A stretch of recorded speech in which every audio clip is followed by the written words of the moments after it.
Wasim says that the raqi that made ruqya to my grandmother said that she has magic. Her hand has too much pain during the night, and the doctors here in Algeria and in Europe do not know what is going on. I want to learn how to read Quran to her on her hand. Do I put my hand on hers and I read, or without this? Or how should I do proper ruqya for her? Please clarify. First of all, let it be known through my programs, lectures, and answers, I always say that it's part of the aqeedah of Ahl al-Sunnah wal Jama'ah, which we all abide by. We believe in the existence of black magic. We believe in the existence of jinn possession. We believe in the existence of envy and on evil eye. All of this was mentioned in the Quran and in the authentic Sunnah of the Prophet ﷺ. We have to put the ground rules before we answer this question. So we all agree that this is true and a reality. However, I have problems with people who try to justify their failures in life with such things. And I've repeated this so many times. Someone who has a nagging wife, he says that she is possessed with jinn. His son fails in exams, he said this is evil eye. His boss does not promote him or deprives him from the raise, he says this is black magic. His car does this, or it's envy. People are envious of me. And this is not the case. And hence, people should not blame everything that happens in their lives to these things. Secondly, Brother Wasim says, we took her to a raqi and he says she has magic. And so many times I get questions similar to this, saying that the raqi said that he or she has black magic done to them by their uncle, MashaAllah. Or they have evil eye given to them by their relative in Kuwait.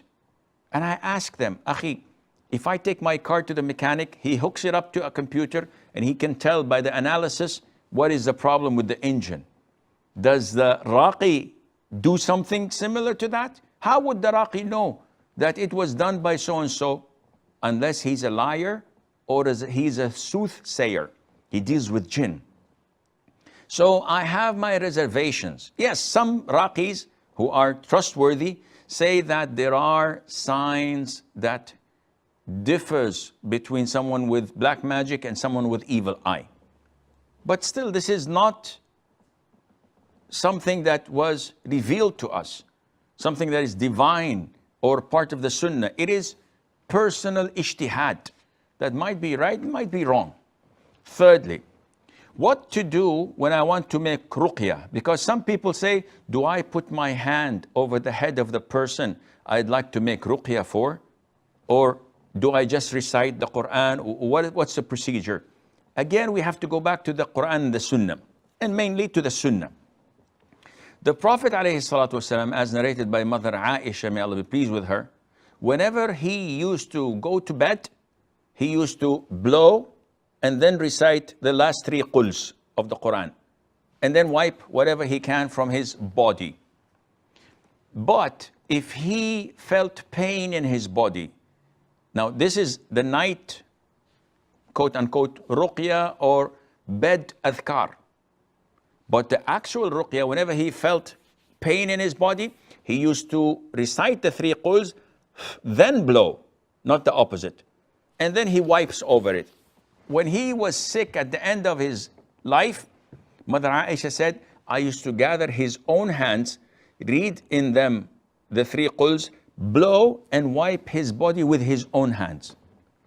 Which means that Imam Nawawi says the actual blowing is part of the ruqya. So whether you blow on your grandmother by reciting Al-Fatiha, Ayat Al-Kursi, the last 2 ayahs of Surah Al-Baqarah and the last 3 quls, and you dry blow on her, or you do that on your hand and wipe on her, this is halal. This is okay, there's no problem in that, insha'Allah. But you have to be present.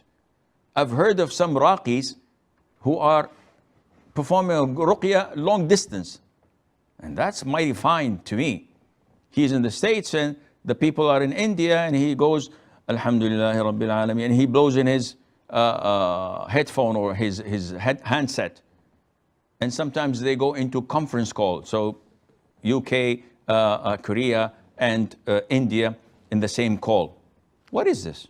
This doesn't work at all. This is totally bogus and it does not work.